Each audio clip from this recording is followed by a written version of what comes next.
Knowing what we know now, starting over from scratch, how long do you think it would take us to build to what we have now? We're about to hit 10 years. This might be crazy optimistic, but I feel like I would narrow it to 4 or 5, like cut it in half. Yeah, I think we wasted years. I was thinking 3 or 4. Are you wrapping cars more than 12 hours a day, every day? Working nonstop but can barely get by? Burnout, missing deadlines, and wondering just how much longer you can keep this up? That was us too. We started our wrap shop buried under $250,000 in debt, and it felt absolutely impossible. But we dug out, built a profitable shop, and are still in the trenches of owning and operating a wrap shop. We're here to share what we learned along the way so that you don't make the same mistakes that we did. And we're here to help you with the business side of the wraps, like pricing, building a team, streamlining your systems, ultimately so that you can run your shop and your shop stops running you. Welcome to the Wrap Ops Podcast, brought to you by Wrap Fam Unleashed. So today's episode is a little bit of a different format than what me and Andrew usually do. So if you didn't know, typically before every single episode, we do a decent bit of pre-work, trying to make sure we're bringing you guys some organized content. So on this one, all I did was ask Andrew to come up with his top regrets as a business owner. And I said, don't tell me your answers. And then I came up with my list also. Yeah. So we don't know what the other person is going to say, because sometimes it's hard because we're like, we're married. So I kind of like know what he's going to say most of the time. And I'm like, man, was my reaction authentic? But I knew he was going to say that. Yeah. So anyway, you're getting our authentic reactions. And I think you're going to like this one a lot because somehow we have answers that build off of each other. We have a lot of overlap. So, yeah.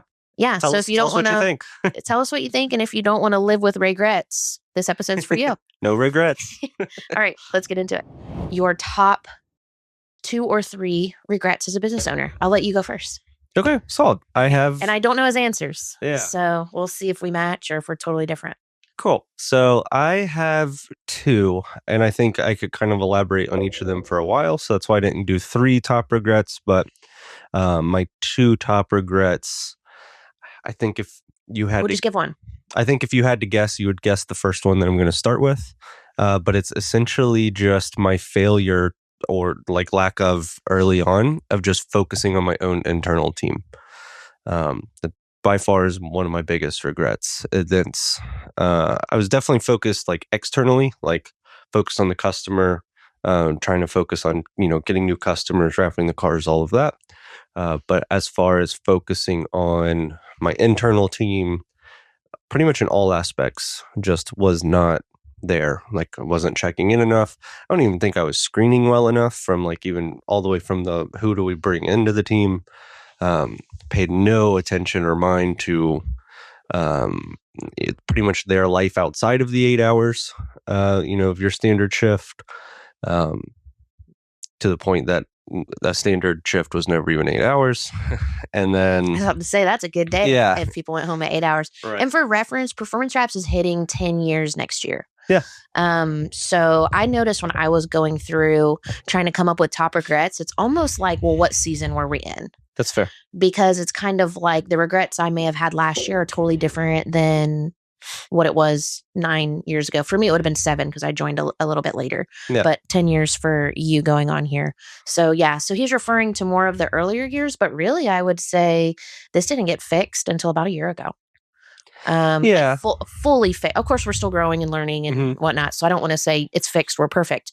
But I would say setting all the systems up and doing all the pre-work to figure that out probably took like 9 years. Yeah, absolutely. And we had some restraints and restrictions early on of just we're $250,000 in debt and like living on the futon in the back. So there is some restriction there of doesn't even matter how much you care. Like there's no resources to do anything. And I think that was me and you's biggest like friction point, which is funny. That was actually on my list and I took it off because I want to do a whole separate episode on it. Okay. So I was like, this one, if I bring up, we're going to talk about it forever. And so I actually TBD, that'll be a future episode. But what I mean by that is like me and you didn't know how to work together. So a huge fight we had was over employees because I would come and tell you, everyone's upset. Everyone thinks they're overworked. Everyone's coming to me in tears. And your answer always was just like, I don't know what to tell you. We're in a tough spot. There's nothing I can do to fix this, blah, blah, blah. And then it would just like end because I'm like, okay, well, how do I, you know what I mean? Like, it's like we didn't know how to work together. We didn't know how to problem solve correctly. But our resources were so tight at the time that you just kept giving me the answer of like, yeah, in a perfect world, everyone would have health insurance and make $1 million and go home at 2 p.m. Yeah. And I think that ultimately came down to like me and you didn't know how to work together because I wish I would have fought back in a more tactical way that I know how to now, but I didn't know how to then. I would just be like, okay. Yeah, take it. I agree with that. And I also think there is, and not that there wasn't anything that we could have like done better. There's definitely a ton of improvement that we could and should have done in the moment. But when you have that much external pressure, especially in that one, again, $250,000 in debt, like all that external like financial pressure, it's hard to see clearly and even take a step back to breathe and be like, all right, let's actually pay attention here and see if there's anything that, like, you're not in a good headspace. Yeah, and I think it's hard to take care of other people when you can't take care of yourself. Right. And we were definitely in a point for a long time that we couldn't even take care of ourselves. And we're trying to like add team members and like there's just no bandwidth to like even bring them in emotionally of like. I mean, at that point, we're pulling all-nighters and not paying ourselves. Yeah. So it's like anytime they would have like one complaint, it was hard not to get like super upset about it. Right. Basically, because you're like, well, like, especially with the hours, because sometimes like literally employees would go home, sleep, you know, come back and we're still in the same outfit. We never left. So then of course, when they complain 2 hours later about something and we're exhausted, of course you snap or of course you get upset or of course you get quiet. Right. Not to say that your regret is not valid. No, just paint a story for people listening. It wasn't like me and you were working 9 to 5 and we're just like F our employees. Yeah, and I was going to so much pressure. Right. And I was going to say, I think to that, like, I almost want to hesitate even saying some of those conditions and stuff because it's like, it is the reality of the situation we are in, but still not a good enough excuse to have not focused more on how to enrich the staff and the employee and the team around you. In fact, I remember one time we even got a comment from a team member and they said, I feel like, and I'm not trying to use your name and throw you under the bus, but they said, I feel like Andrew wants us to go through the same torture he went through. Yeah. And then he'll respect us. And I don't think you meant to give off that vibe, but I think you were like, look how hard I'm working. I'm trying to do this for you. But it was never received that way because I don't think that's the way your team members, like, I just don't think they care about that. Like they want to go home. They want to get paid. They want to have a life outside of work. Yeah. So it doesn't really matter how much you say that. It's kind of worthless. And it definitely wasn't like the first time I heard it, it finally resonated, but definitely now in hindsight, something that I had heard a few times and then it finally started to resonate was actually a Gary Vee quote. And it was in reference to him talking to his father who owned the like wine store. So if you know Gary Vee's story, anyway, he basically told his dad, who had similar feelings that I did, like I felt the same way, as just like, why isn't my team working as hard as I am? Like, why am I working circles around my team? And then Gary pretty much said to his dad simply was, if you expect him to work as hard as you work, then give him half the business. And that was something that, again, I didn't like, wasn't like the first time I heard it was like light bulb. Now I'm a changed man. It took a minute to click. Yeah. And I'm like, yeah, that makes sense. It's like, why would they fight as hard as I fight? Yeah, and we've talked about in previous podcasts too of like I was getting upset because they wouldn't do things the exact way that I wanted it. And you always put in my head, like, are they doing like 80%? Yeah. And I was like, yeah. And you're like, okay, then that'll do. Yeah. Another frame on that would have been as we were starting to delegate and let go and build the team and stuff like that, you would come up to that same remark and you'd be like, man, they missed this spot when they were like sweeping and mopping the floor. And I'm like, if our biggest problem is to the level in which they mop the floor, golden. I'd rather like, let's have those problems all day long. It's kind of like the professional version of pick your battles. Yeah. Exactly. Because you get taught that a little bit in like your personal relationships and your family and your kids and stuff. But no one, I think, really tells you how to have that boss employee relationship correctly, especially not in the modern day and age, if that makes sense. Because at this exact point in time, and we talk about it all the time, if your team gets disgruntled, they just go on their little group chat and Yeah. and shit talk you, and you can't do anything about that. Whereas back in the day, they would have had to like all go out to a bar together or something. Yeah. When now it's so easy to just get the whole team upset about something. So yeah, I think that's a really good one. I have one that kind of builds off of that. Yeah. So this worked out. So when I was coming up with my top regrets, I came up with like 5. And I was like, okay, how do I narrow these down? And I pretty much did it in regards to how much time it caused us to waste. Okay. Because I Yeah. think in my mind, and you know this about me, I get really annoyed when I waste time because You it's, don't yeah, all the time. I'm like, give an answer, yes or no. You're Mhm. wasting my time. It probably comes across very rude, but if you've ever been on a committee with this woman, you know exactly what she's talking we are about. in and out in an hour. Yeah. I don't want to go. You can personal It's- talk after. It's like, here's your agenda. I sent you this yesterday. I need you to review that before you show up. Like, I have don't your like to talking waste points. time. Let's go. Yeah. I just, want, I don't know, like no one loves being at work every second. So I'm just like, if I can make this as efficient as possible, then we can all go home and have our lives and I can cuddle my dogs and we'll be good. Yeah. So that's the way I see it. So anyway, I ranked mine in regards to like, man, if I would have figured this out sooner, we would have shaved years off the progress of the business. So the first one was just accepting ignorance and not realizing the amount of resources at my disposal. That being said, so it's like, okay, you're presented with a problem. So let's go with our staff's upset with us. Yeah. Why in the beginning did I not go crazy into researching what other teams are? And that being said, I did do it later, but it took me years to get to it. Like, why did I not look up every podcast? Why did I not try to read an audiobook? And at this time I was rapping with you. Yeah. So I could have had headphones in listening to that at the same time. Why was I not just Googling things? Yeah. Why was I not asking other business owners, what are you doing about your team? And I say all that because, like I said, I eventually did do it. And then I was like, wow, I got the answers really fast. Yeah. But just the amount of time of being like, I don't know the answer to this. Sucks to be me. Let me complain about it forever and just blame it on them and say, they suck. It must be them. So that's probably one of my biggest regrets. And that goes for everything. Yeah. That goes for employees. That goes for hiring. That goes for the flow of our shop, hours people were, I don't know, just like everything, all the way down to like QuickBooks. Like you can look up YouTube videos on QuickBooks and things. You don't have to just sit there and sulk in your misery. So, yeah. And I had a conversation recently and it was like the blanket statement or concern was just like sales are slow. And it was like, let's diagnose that. Like, let's not just admit defeat. Sales are slow, and that just is what it is. I'm not going to look in the economy. Yeah.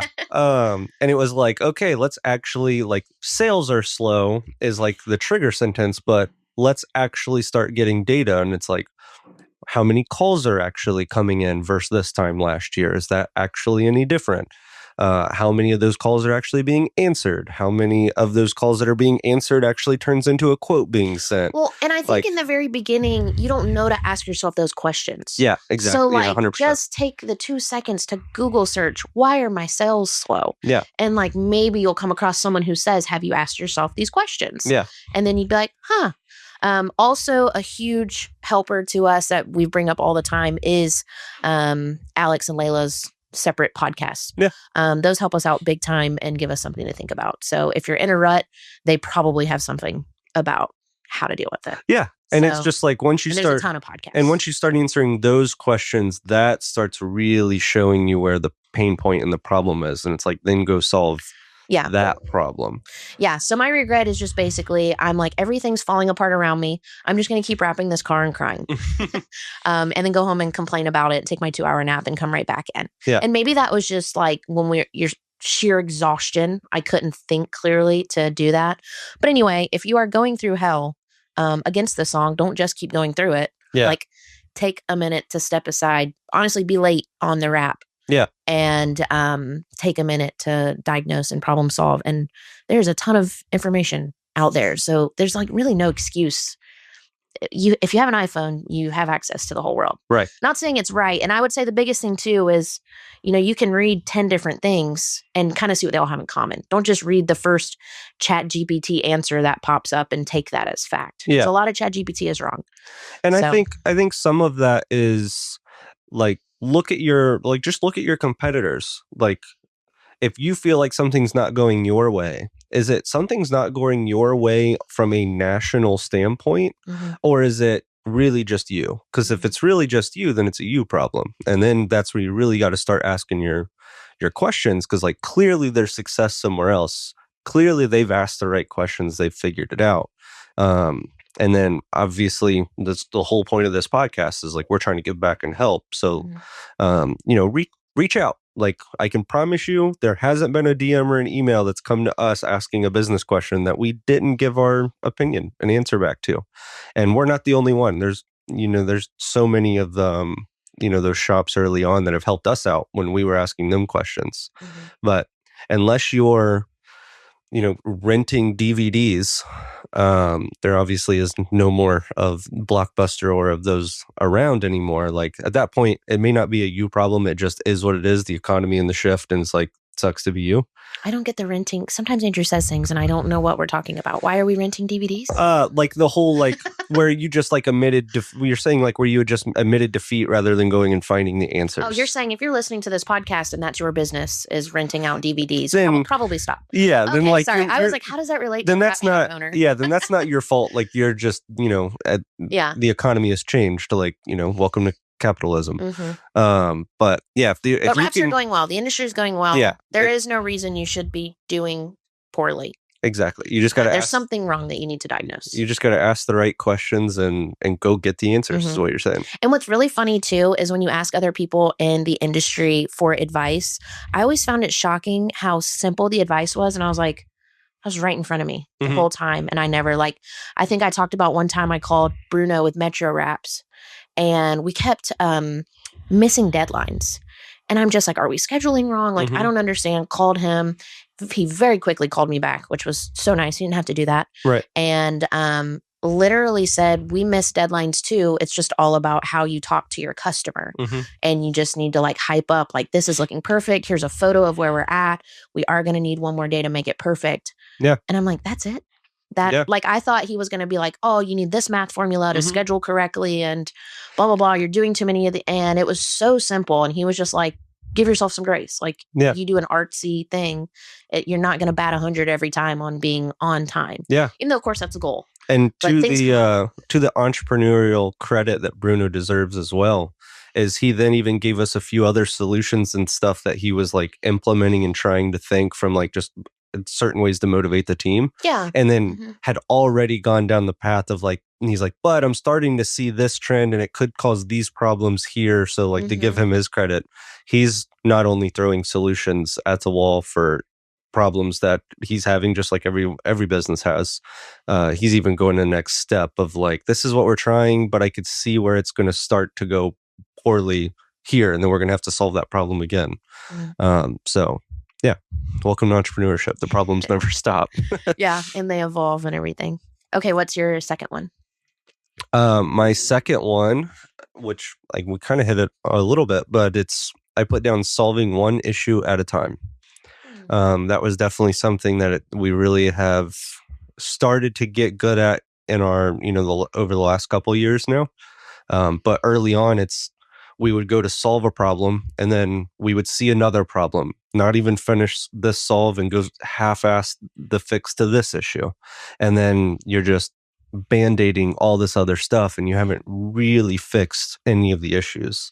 So that's definitely, is my second regret that I put down, is I wish I would have had the discipline to let other things burn while you are solely fully fixing one issue at a time. That's really funny because my second one, again, goes hand in hand with that. So my second one was having no meeting cadence at all. Yeah. And I think that caused what your regret was, because once we started actually meeting regularly and taking it seriously and not just oh, la, la, la, we're husband, wife, we'll skip this week because we're not real partners, if that makes sense. I think sometimes because we're personally together, Mhm. it's easy to just tell the other person, hey, I'm not feeling good, no meeting this week. But I think Yeah. a really good mindset to be in if you are in a like romantic relationship, or maybe you're like two brothers, or you know Yeah. what I mean, like a Or personal I relationship. would say even outside of that, or if you're just working right next to someone and you're like, oh, we don't need to meet because I talk to them all day, every day anyway. But just casually, because as coworkers, basically, like even that is like to the Well, my partnership point I'm trying standpoint. to make though is it doesn't really matter how often you see this person or your relationship to them. I try to think of you mentally as like, if I was trying to really impress you and like get a promotion, would I cancel this meeting? Or would I propose, this came up, I need to move it to this time. Does that work with your schedule? Yeah. Like I try to go above and beyond now. I did not later. And I'm not always perfect at it, but I try to think if you weren't you and you were my boss, Yeah. how would I handle missing this meeting? And even if you are equals, it's kind of like that expression of you work for your team.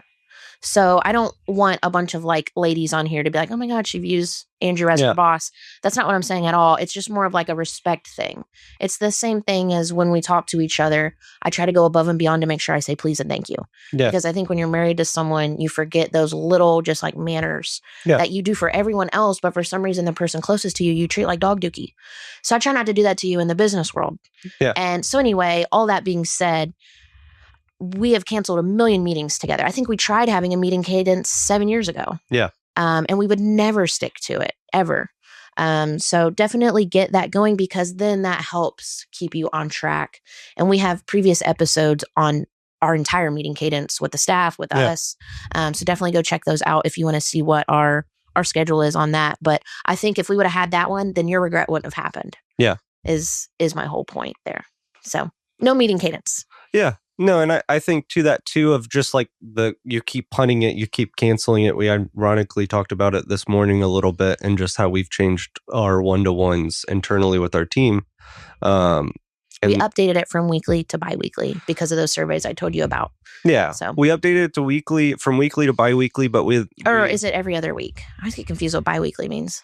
Is that every other, or is that twice a week? No, it's the same thing. That's my blonde showing. It's the same thing. Okay. I'm doing great. The other one that I was ironically talking about this morning as well, with just a professional kind of networking friend of mine, is he is starting to do one-to-ones with his team. And what I've learned from our team, and to your credit, you've poked at that for several months, was This is recent, by the way.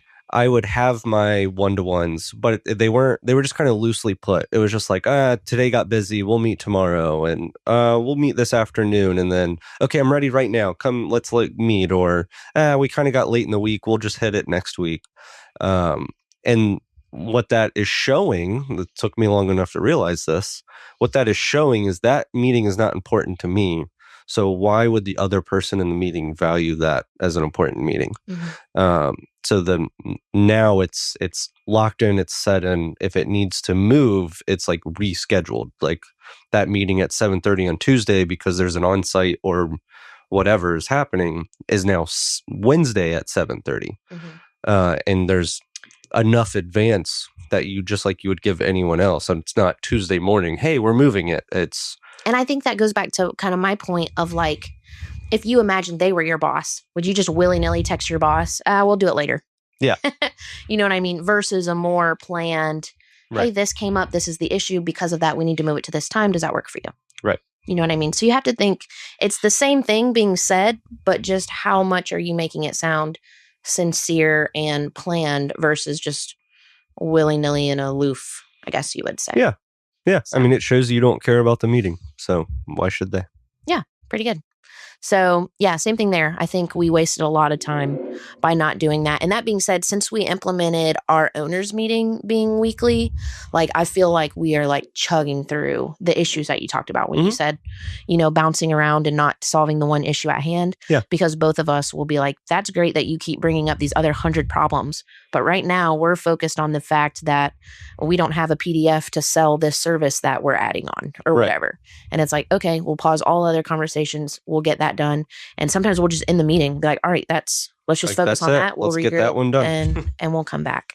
Yeah. So, and that literally happened today. You were working on things from the owners meeting. Yeah. So our owners meeting is almost kind of turned into just like a running checklist. You get your weekly to-dos. Yeah. And then the next week it's like, did you get it done? If not, why not? And I think it also helps, especially with our owners meetings, is it gives you another party to kind of validate and check, like, to ensure, like, yes, what you are working on is the most important thing, because we live in a world where everything's on fire.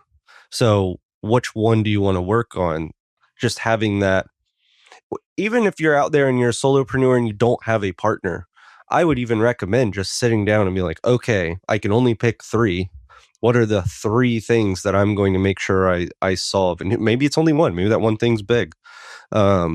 And just like keep yourself dialed into the North Star of like, that's the one thing. If you have a partner, that's awesome. We're blessed, obviously, be in that situation where we can lean on each other of like, okay, help me just see through the, the foggy lens and here. That may be an interesting AI prompt if you are a solopreneur. Yeah. If you're completely by yourself, of like, these are my 3 problems I'm facing. Can you help me figure out which one I should prioritize? Yeah, 100%. And if you've heard me before, I've even used ChatGPT as like a therapist. So it's actually pretty cool. So if you're completely by yourself, if you don't have a mentor, it's honestly a pretty good resource. That being said, take everything with a grain of salt. It might not be 100%, but sometimes you can even say, ask me questions to help get the right answer, and it'll give you some questions. You type in your answer, and then it pops out a pretty thoughtful response. And something that we didn't use AI, we used each other in this conversation. But for those of you listening, like in real time while recording the podcast, like, you just entered your 36th week of pregnancy. So it's like, that's why I look so beautiful on camera. You do. You're glowing. Yeah. But at our owners meeting was, you just had an overwhelming list of things that you needed to get done and accomplish. Yeah, I had a little breakdown at our last owners meeting. But it literally went to like, okay, let's go pen and paper or, marker to the whiteboard and just list it. Just everything that can come to mind that's stressing you out. Let's just list it and write it down. And then we looked at a board of like legitimately 20 things that you need. A lot. And they're all like big things that I need to get done. And it's hard too, because I'm also actively pregnant, so I feel like garbage. Yeah. So, but that being said, I also came to you and I was like, I want to take over the owners meeting. Yeah. And selfishly, I want it to be about me. And you were like, what do you mean? And I'm like, if you haven't been able to tell from the past few weeks, like, I keep getting tasks, but I'm not getting any of them done. Yeah. And like, I'm like starting to lose sleep over it, because I understand that I'm not carrying my weight, but there's too much weight to the point I'm just completely shutting down. Yeah. So it does take kind of being that vulnerable. And I also like to think if an employee came to me and said that, I'd be like, oh shit, okay, let's do it. Let's write it down. Versus just kind of sitting there sulking and like, my job sucks and I can't get anything. Not that I haven't been like that before, but. And I think we got it narrowed to like 5 or 6 things or something like that, that it was just like, okay, these things are the focus, because if you have the baby tomorrow and these things aren't done, these can all get punted 12 weeks. Who cares? We'll pick it back up. But these are like, we might actually be a little screwed if these aren't done. So let's focus on those. And it just kind of helps. And again, that owners meeting week to week, you said your biggest regret being we weren't doing that. So, and I think I tried skipping some meetings because I was ashamed in myself for not getting my own tasks done. Yeah. So, and that's recent. So all of that to say, we're still not perfect now, but I'll come to you and be like, okay, we really need to have an owners meeting. Yeah. And that also being said, messing with the time, the location, all of that, I feel like we've tried 100 different things. And you just kind of have to find like what works for you. Like, I think we tried like a coffee shop, and that was like just super distracting. And then when we're at home, I get annoyed because I'm ready to be on home time, not work time. So I had a bad attitude in those meetings. So then we started renting like library space, and we've done that. But sometimes it's kind of hard because the meetings they just come up so quickly. Yeah. So now it just seems we just pick my office or your office and shut the door and tell the staff we're in a quick meeting. We'll come out. And that seems to be what works the best. I think for a while there, you were trying to have meetings with me like first thing in the morning, But when I first got pregnant, I just Yeah. felt horrible in the morning. Yeah. So I was like, can we move this to afternoons? And that's done better. But I'm sure after baby, I'm going to want to go back to mornings. Right. Because I'm actually a morning person, but I just do not feel good in the mornings right now. Yeah. No, that's fair. So, anywho, it takes a lot of communication. So that's the point of that. And then I have a third one. I know that I said only come up with like two. No, I thought mine too were, I mean, we could go on for another hour of how we can be more employee focused versus what we were back then. So That'll yeah, be another episode. I We'll just add it to came the up with the list. two because mine were long. What's Yeah. your third? My third one is really simple. It's asking and receiving advice from the wrong people. So it took me a really long time to realize just because someone has a mouth and gives you advice does not mean you have to take it.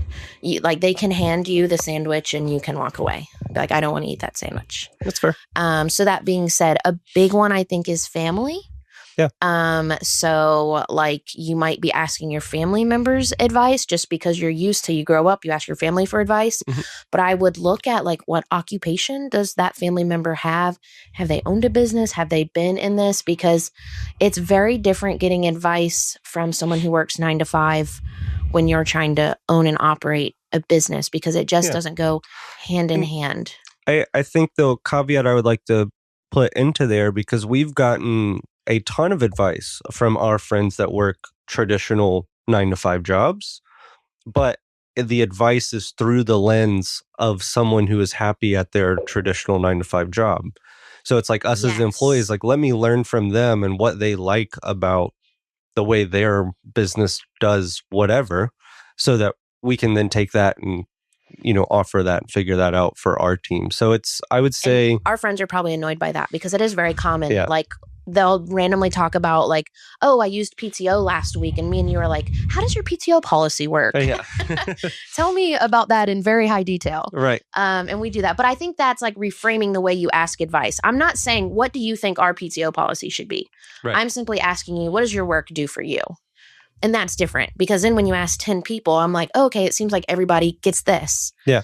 And stuff like that. So like our PTO, that was like hearing what everyone else liked, didn't like, things like that. Yeah.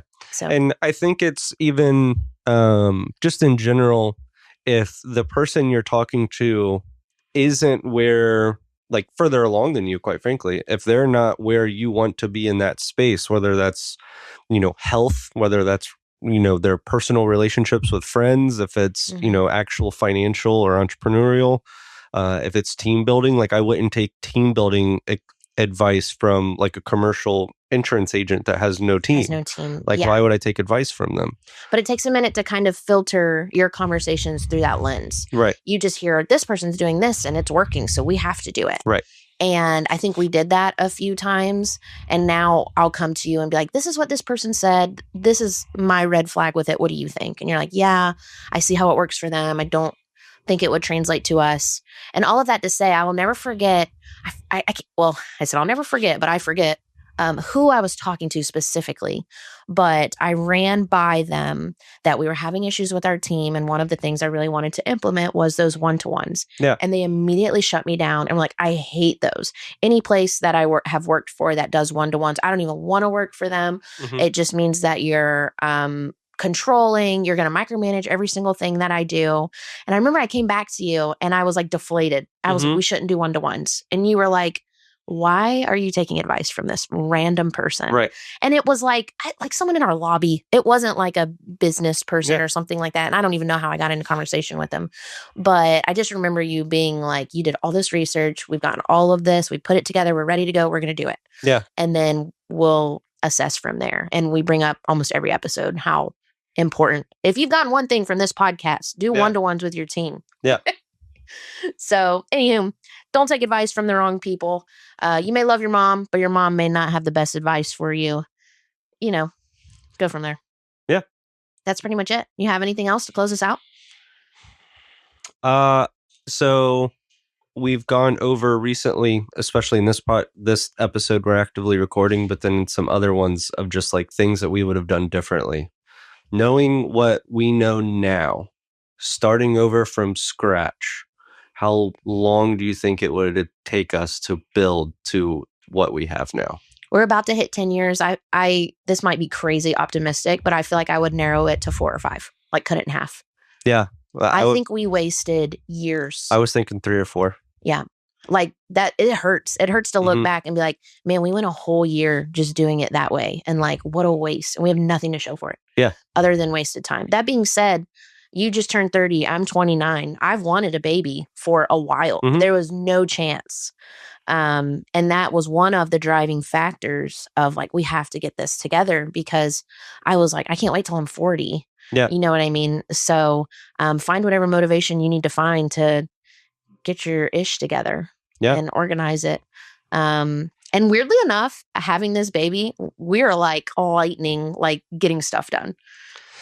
So sometimes it's kind of nice to get a weird little external push of motivation. Yeah. But yeah, we wasted a lot of time. I think what I'm getting a big external push on that, and what we're actively trying to change, part of, pouring into our team, is I'm starting to not solve problems that I shouldn't be the one solving.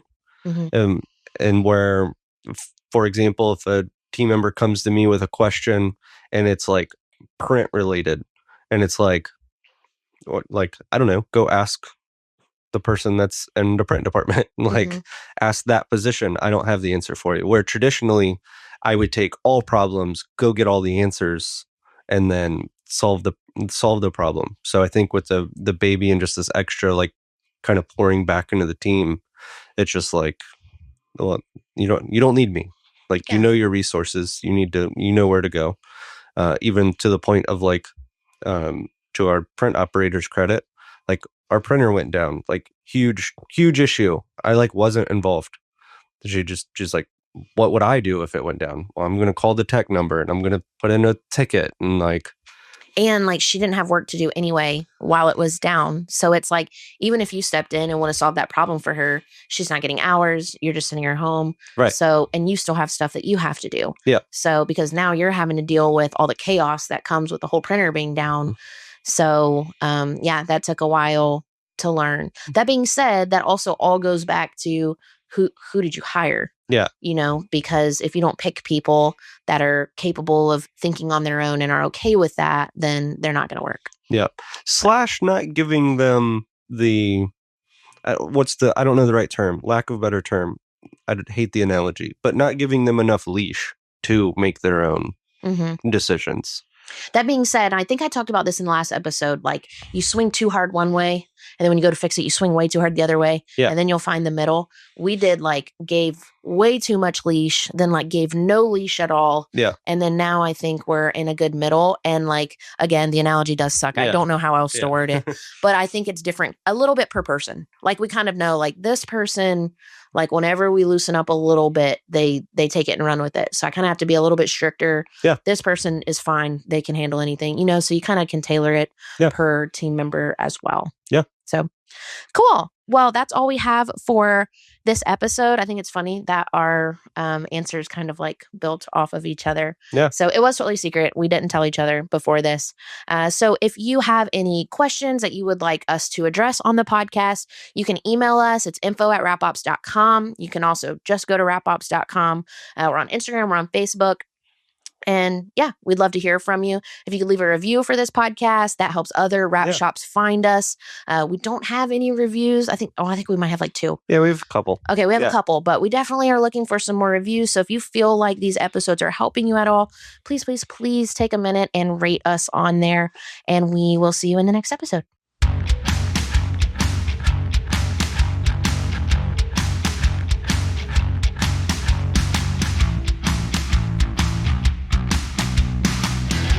The Wrap Institute, the largest online wrap training platform, now with a special offer. Use our code RAPOPS15 for 15% off your order.